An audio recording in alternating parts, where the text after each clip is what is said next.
நான் அடிச்சு சொல்றேன் நண்பர்களே, ஈரான் அமெரிக்காவுக்கு ஒரு சாதாரண எதிரி கிடையாது. அதுக்கும் மேல இந்த வீடியோவை நீங்க பார்க்கறப்போ ஒரு ரியல் ஹாலிவுட் பொலிட்டிக்கல் த்ரில்லர் பார்த்த மாதிரி ஃபீல் வரும். ஒரு 10 நிமிஷம் மட்டும் வீடியோவை ஸ்கிப் பண்ணாம பாருங்க. பிடிச்சிருந்தா மட்டும் லைக் பண்ணுங்க, சப்ஸ்கிரைப் பண்ணுங்க. ஏன்னா இந்த கதை ஒரு நாட்டோட கதை இல்ல, உலக அரசியலை குலுக்கிவிட்ட ஒரு வரலாறு. 2026 உலகம் ஒரு நூலிழை மேலே நின்று கிடக்கிறது. மத்திய கிழக்கில் என்ன வேண்டுமானாலும் நடக்கலாம். குறிப்பாக அமெரிக்காவுக்கும் ஈரானுக்கும் நடுவில் இருக்கிற பகை இன்றைக்கு நேற்று உருவானதல்ல. இது ஒரு தனிப்பட்ட மனிதனுக்கு வரக்கூடிய கோபம் மாதிரி இல்லை. இது தலைமுறைகள் கடந்து வந்த இரத்த வெறி. ஒரு பக்கம் உலகின் மிகப்பெரிய வல்லரசான அமெரிக்கா, இன்னொரு பக்கம் பொருளாதார தடைகளால் நசுங்கிப் போன, போர்களால் கிழிந்து தொங்கும் ஈரான். ஆனால் இந்த ஈரான் அமெரிக்காவுக்கு ஒரு சாதாரண எதிரி கிடையாது. இது ஒரு தீராத தலைவலி.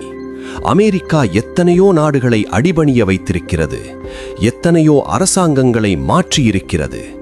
ஆனால் கடந்த 40 வருடங்களாக அமெரிக்கா நினைத்தும் முடிக்க முடியாத ஒரே விஷயம் ஈரான்.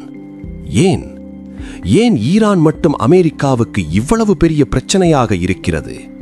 2024 சிரியா வீழ்ந்ததற்கு பிறகும் 2025 நடந்த அந்த பயங்கரமான 12 நாள் போருக்கு பிறகும் ஈரான் எப்படி இன்னும் தாக்கு பிடித்து நிற்கிறது? இந்த கேள்விக்கான பதில் அரசியலில் மட்டுமில்லை, மனித மனநிலையிலும் பழிவாங்கும் உணர்ச்சியிலும் கலந்திருக்கிறது. இந்த வரலாற்றை புரிந்து கொள்ள நாம் காலச்சக்கரத்தை பின்னோக்கி திருப்ப வேண்டும். இரத்தம் தோய்ந்த 1953 ஆண்டுக்கு. அங்கேதான் எல்லாம் ஆரம்பித்தது. 1953 ஈரான் அப்போது ஒரு நம்பிக்கையான நாடு. அவர்களுக்கு ஒரு பிரதமர் இருந்தார். அவர் பெயர் முகமது மொசாத். அவர் செய்த ஒரே ஒரு தப்பு என்ன தெரியுமா? எங்கள் நாட்டின் எண்ணெய் எங்களுக்குத்தான் சொந்தம் என்று சொன்னதுதான். அதுவரை பிரிட்டிஷ்காரர்கள் தான் ஈரானின் எண்ணெயை உறிஞ்சிக் கொண்டிருந்தார்கள். மொசாத் என்ன செய்தார்? இனி இந்த எண்ணெய் ஈரானிய மக்களுக்குத்தான் என்று அறிவித்து அதை தேசியமயமாக்கினார். மேற்கத்திய நாடுகளுக்கு இது ஒரு பெரிய அதிர்ச்சி, குறிப்பாக பிரிட்டனுக்கு. அவர்கள் நேராக அமெரிக்காவை அணுகினர். மொசாத் கம்யூனிஸ்டாக மாறிவிடுவார், ரஷ்யா பக்கம் போய்விடுவார் என்று பயத்தை கிளப்பினர். அப்போது அமெரிக்கா என்ன செய்தது தெரியுமா?